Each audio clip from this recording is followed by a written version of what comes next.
You're watching Exit 1055 with your host, Richard Rose. And good morning, Richard Rose. Welcome to Exit 1055 Long Island. Today we look ahead to this Veterans Day, a somber holiday, one that's important to never forget, to always honor those from every generation who pay the ultimate price, giving the ultimate sacrifice in times of war and combat by giving their lives. Yet in civilian life, we see it's also difficult how so many wounded warriors are struggling to regain their lives. Many of their friends and neighbors are responding to lend a hand to this great need. But today we'll look at what's still lacking for these brave returning veterans and what's being done about it. To do that, we want to welcome in our guest. He is James Regan, Chairman and CEO of the Lead the Way Fund, which was set up in honor of your son. Let's begin there, Mr. Regan. Welcome to the show. But first, tell us about your son and why you set up this charitable organization. Well, Richard, thank you for having us. It's a wonderful day coming up. And yes, Jimmy was a special young man. Grew up in Manhasset, went to Chaminade High School. Here's a picture of him now. Yeah, very dress true. Uniform. Very true. Went to Chaminade High School, graduated back in '98 with about a 97 cum, an All-American lacrosse player, All-State football player. Went on to Duke University to play lacrosse and to get a great education. So like the dream son. I mean, honor student all the way, achieving great success at these organizations. Very amazing. That knucklehead had it done. He had it going, that's for sure. You know, we know our sons and our daughters very close, and in the public image, it's different, but we know them. And Jimmy was a wonderful young man, very highly read, caring for the community, had great friends, and he was a friend to everyone. And then he went to serve the country. Yes, sir. He was headed to law school and decided that it was now time to serve his country. After 9/11, that really affected Jimmy in a big way. That was the story for so many people. That was his motivation. That was totally his motivation. We lost, in Manhasset, we lost 29 people. And from 6 degrees of separation, you know, between Garden City, Manhasset, all Long Island, the tri-state area, it really affected our kids' lives. And your son is one of those people I talked about at the beginning, the heroes that we honor on Veterans Day, giving his life. Yes, unfortunately, that did happen. We miss him terribly. After his 4th tour duty, he was serving with the 75th Ranger Regiment, 3rd Battalion, and he was on his 4th tour on the way in a mission to get a high-value target. And that's what these men did in their task force. They went after all the high-value targets. Either they captured them or killed them. And unfortunately, he was struck by an IED and was killed. Yeah, and this is the hardest thing for all of us to deal with in our families, in our communities, is the loss of such bright young people, the future leaders. And so you set up this fund in honor of him. It's obvious why. You can see the great pride that you have and why you do. Tell us about the fund, though, and why this is your way of having your son live on. Well, you know, we wanted to honor Jimmy in some method. We did our due diligence. There was nothing being done for our Special Operations 75th Ranger Regiment. That's hard to understand right there. It's because ridiculous. This is the elite of the elite. Yes. This is the cream of the crop. Right. These are the true warriors that we've helped train and that have come from, you know, the greatness of this country. And what did you just said there was no help for them? I don't understand. Yeah, there was no one doing any kind of support relief for these young men and for their families. After 18 consecutive tours of duty, they were the first in. They took the airfields. They went after all the high-value targets. They took the dams. They're still there. This war is still not over. We say they weren't being supported. Is that still the case? Or no, not anymore. Now the Lead the Way Fund is involved. Lead the Way Fund is evolved to Army Ranger Lead the Way Fund. So we've come so people can identify more exactly where the money goes to. Well, explain then, what services do you provide? Obviously, it was areas that were lacking. Explain what we're talking about. We're an active duty, casualty, recovery, and veterans organization. We take care of about 4,500 men and women in the 75th Ranger Regiment and their families. What do you do for them? Oh, there's a number of aspects that we cover. In our casualty assistance and recovery, when a Ranger gets wounded, he is brought back to the country, and CARE Coalition, which is a government organization, acts as a liaison, takes that Ranger by a hand and his family and gets all the best possible government support for that Ranger. And then whatever's not covered by the government, and we call it the gray area, the gaps, we get that phone call. We support them with. Could be like a family need. I'm just imagining. Family need, yes. It could be something for the Ranger that is not covered by the government. And believe me, Richard, after 7 years, almost 8 years now, going through this. There's a lot of items that is not covered by the government. Well, we hear all the trouble with the veterans hospitals. Are they failing their mission there? I mean, there are a lot of... Yes, they are failing their mission. They are. I mean, the people that are there in the different hospitals are doing a good job, but they're overworked, and they're not as focused as I believe that they should be. Well, what about advancements, though? I guess this is kind of the good news in prosthetics. We've seen them and done stories. Just remarkable what we're seeing there. You put a lot of faith in that? Yes, they're phenomenal. I mean, the technology being used right now. We have a few Army Rangers right now still on active duty. They have been able to come back and serve their country with a prosthetic. They have passed all the different military requirements, the physical fitness exams, everything, and they're still in the fight. We have one guy in particular, Joe Kapusinski, and Joe is a wonderful young man. And he's still in the fight, and he wears a prosthetic on his right leg.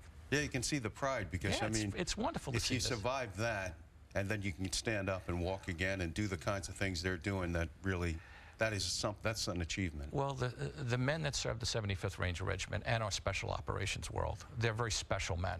They're very determined. They're very focused. You know, it doesn't take, it's very difficult to knock them down. Well, you've got an upcoming event. Tell us about that and what you want folks to know for this Veterans Day. Love to. Thank you very much. It's a way for us to give back and to honor our two former Rangers that have been killed in action, as well as Jimmy and the rest of his brothers that we've lost. You know, we've lost about 66 guys since 9/11 and their families, and we're supporting them. It's at Pier. We're having it on Sunday, the 16th of November. It starts at 9:30 at Pier 46. It's Jimmy's run. It was put on by Jimmy's buddies from Duke and teammates, and it's a 4.5-mile fun run. And then from there, we have a celebratory brunch at the Lighthouse at Chelsea Piers off of the 23rd and West Side Highway. Please come. It's all part of the same deal. Well, thank you for the invitation. I'm sure a lot of people will. I'll hope to see you there. Maybe I will be. That's the 7th year for the walk as well. We really appreciate it. You're coming in, talking to us in observance of Veterans Day. James Regan, head of the Lead the Way Fund, talking about the meaning of this holiday for us today. Thank you for having me, and I look forward to everybody being there. All right. Thank you. And still ahead for you, a Long Island educator taught some of the best performing students in the region. So why does the state say she's ineffective?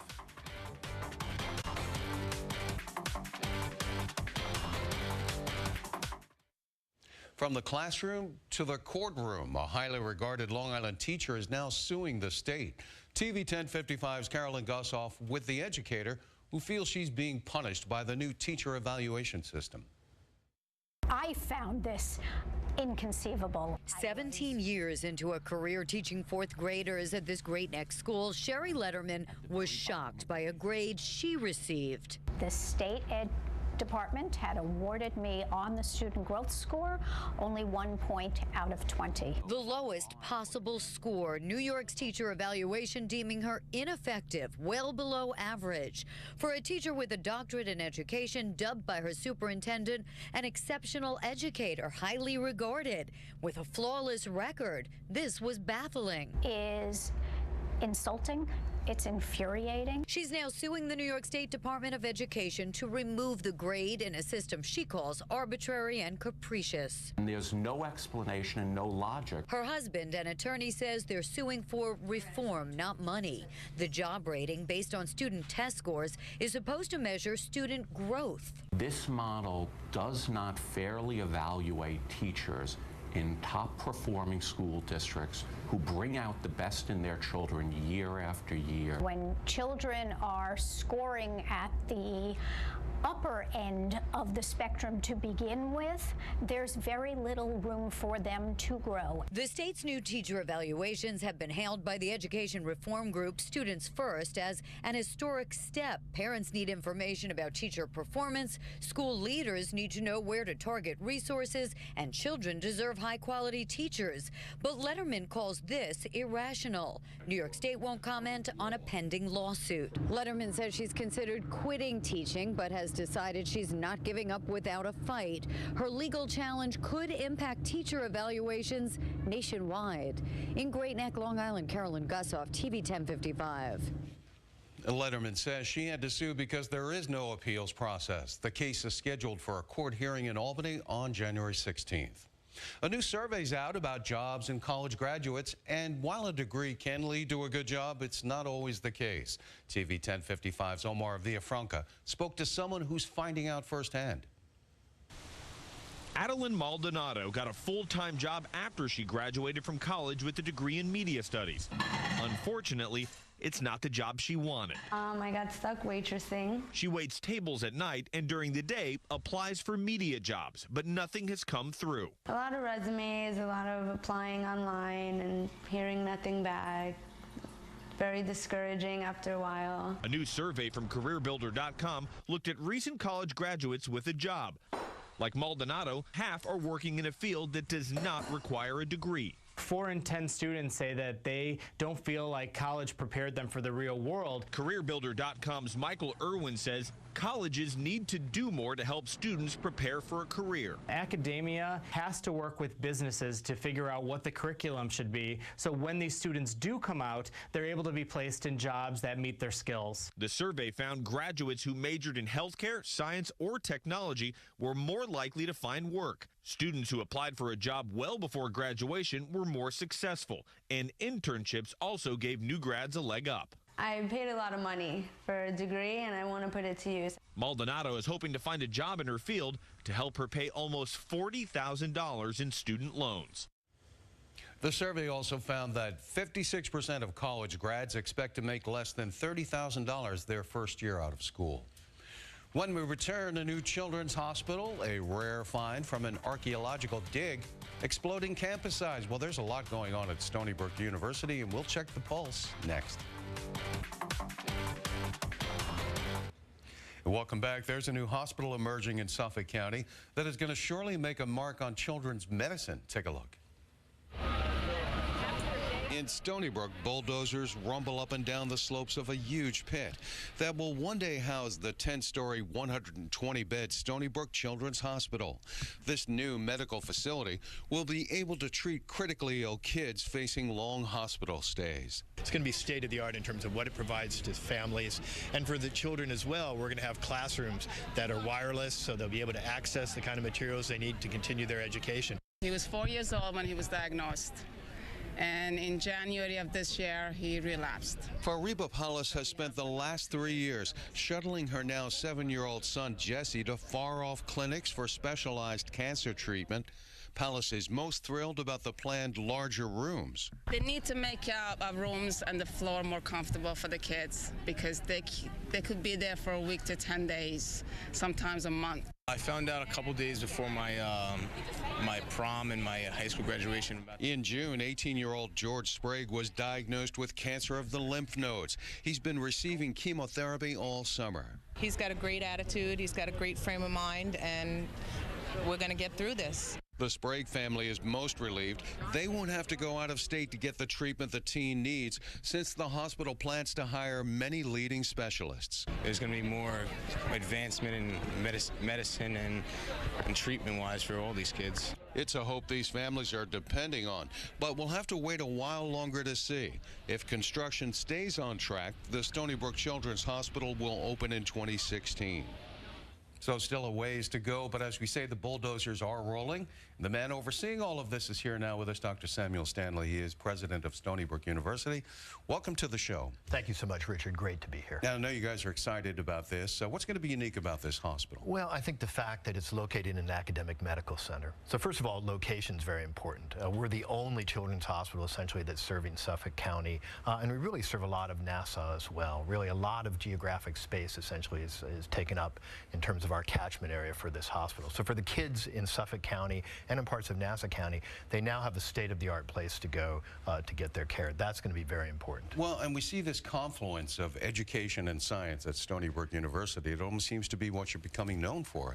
I think that's critical. So academic medical centers, we bring together the best physicians. They're involved in research and the generation of new knowledge, as well as in patient care. And that confluence, as you said, along with training the physicians of tomorrow, I think makes it a very unique but also a very successful model for a children's hospital and a medical center in general. Well, I know the nearest one is Cohen's Children's Medical Center, but that's pretty much on the Queens border there. Are you modeling this after that, or any other type of models? I think it's modeled after academic centers. So if you look at Children's Hospital in Boston, for example, CHOP in Pennsylvania, these are places, again, where you recruit physicians who are interested not only in providing clinical care, but in providing better clinical care and developing new drugs and developing new therapies. And they can inform the care that patients are getting in ways that other places can't. Well, it's not just hype, it's fact. Stony Brook University has gained in prominence through the last decade or so, to the point where you were chosen as one of the hospitals to help contain the Ebola threat. Explain to me what is being done at Stony Brook and why you were chosen for that role. So I think we were chosen again because of our record of outstanding care being provided, as well as the facilities we have too that made it possible for us to get engaged in this. And of course we have great infectious disease specialists, and that's important to have physicians and nurses who are experienced in this area.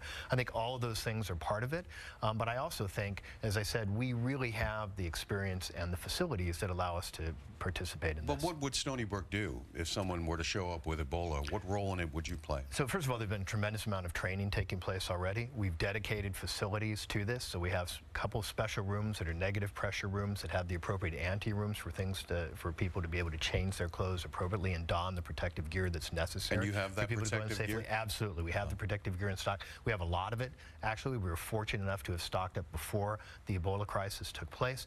So we're prepared from that point of view. And again, we've been following very closely the CDC and the modified training procedures to make sure that each person who could be engaged is going to be trained appropriately. You know, there was a lot of debate about what's the right way to put the gear on, take the gear off. Here's some of the gear that was modeled for us recently at one institution. How are you approaching that issue? Same thing. So staying up to date, training people, getting best practices, again, from the CDC and their modified guidelines. We've been talking to the people at Emory Hospital as well, who've actually been caring for patients with Ebola. We've had close communications with them. We want to make sure that our people are trained absolutely perfectly to undertake this. And I have to say, I admire the brave men and women who do provide care in this area, because there always is a finite risk associated. Yeah, we're trying to figure out what is the right amount of panic to have or anxiety about the threat of this, because it is a real potential killer. But on the other hand, it seems to be only striking, for the most part, the people who are risking their lives going there to help these folks in the first place. So you're right about people having admiration for them, looking at them as heroes. You know, another example of how the science and education is coming together, you know, we knew you were coming on the show, but we didn't know you were going to show off this rare find of a skull that, well, tell us a little bit more about. So this is a skull that was found in Madagascar, and it turns out to be one of the largest early mammals ever found, and it kind of shakes up our concept. See it right there. Yeah, there it is. So it looks kind of like a groundhog or a beaver when you put it together. That's David Krause there, who is the discoverer of the skull in Madagascar. Wow. But this really kind of changes our thinking about when mammals were developing and when they developed with size as well. And here they do the reconstruction, and it's based on the shape of the skull and other mammals that they compare to their fossils, and they think it would have looked like that, maybe 2 to 3 times the size of a groundhog. Exactly, a groundhog on steroids, basically. But it is very impressive, as I said before, really helps us in terms of understanding the phylogeny of mammals and how they developed. In Madagascar, where Stony Brook is really involved, we have a major research station on Madagascar called the Central Val Bio. That's a place where we're putting a lot of our efforts in terms of both giving students opportunities to study abroad, as well as doing cutting-edge research in biodiversity and paleontology. Well, we talked about some of the things that you get kudos for. You also hear the complaints once in a while, and it's almost like a victim of your own success. So many people want to go to Stony Brook. You have a population problem. Sometimes the neighbors complain about people living off campus, having rowdy parties at college. That pretty much happens in any college community. But you get a problem with having to build more space for these students. What are you doing about that? Yeah, so we are building more. So we have a project ongoing right now on campus where we're adding about 750 more beds. We already have more than 10,000 students housed on campus right now. That's actually the highest number of any of the SUNY campuses, and it's higher than other larger universities. University of Florida, for example, with 50,000 students, only has 9,000 people housed on their campus. So we have a challenge, though, because there's not a lot of affordable housing in the area around us. So we're trying to meet the demand by building more housing. housing, but it's expensive. Those beds cost us in excess of $140,000 per bed to build at the cost we have to build. Yeah. So it's an expensive proposition, but we do want to make sure our students are accommodated. Like I say, a bit of a victim of your own success, because people are practically breaking down the doors to get into Stony Brook. The population keeps exploding bigger and bigger. You said it perfectly. We had 33,000 applicants for 2,800 spots in our first year That's class. incredible. So it's tremendous demand. That's like 11 to 1, 12 to 1 or something like that. Exactly right. Well, if I did the math right, you did the math perfectly, actually. You did the math perfectly. Dr. Samuel Stanley, thank you so much for coming in. President of Stony Brook University. A lot going on there, and we'll be right back.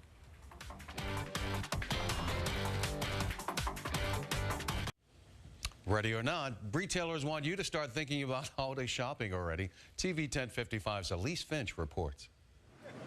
Vanessa Manzano is not a fan of crowds, so she says she always gets her Christmas shopping done early. I don't want to go through going into the malls or the stores, finding parking is such a pain. And I usually order stuff online, Amazon, take advantage of the free shipping. Manzano is expecting her third child in December, so she says this year she's already purchased and wrapped all but one of the gifts on her list. And some retailers are encouraging the rest of us to follow suit.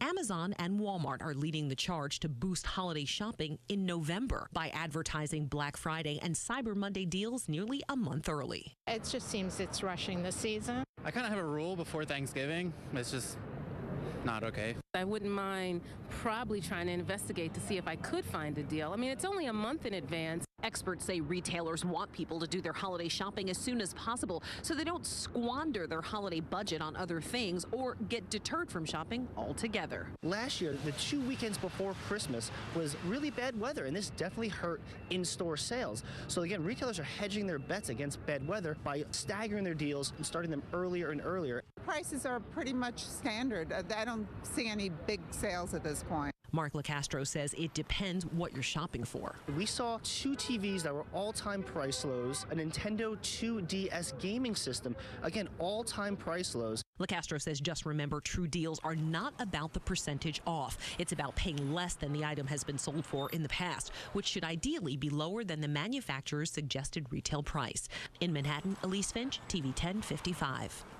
And that's our show. I'm Richard Rose. Thank you for being there. Now here's a look at your community calendar.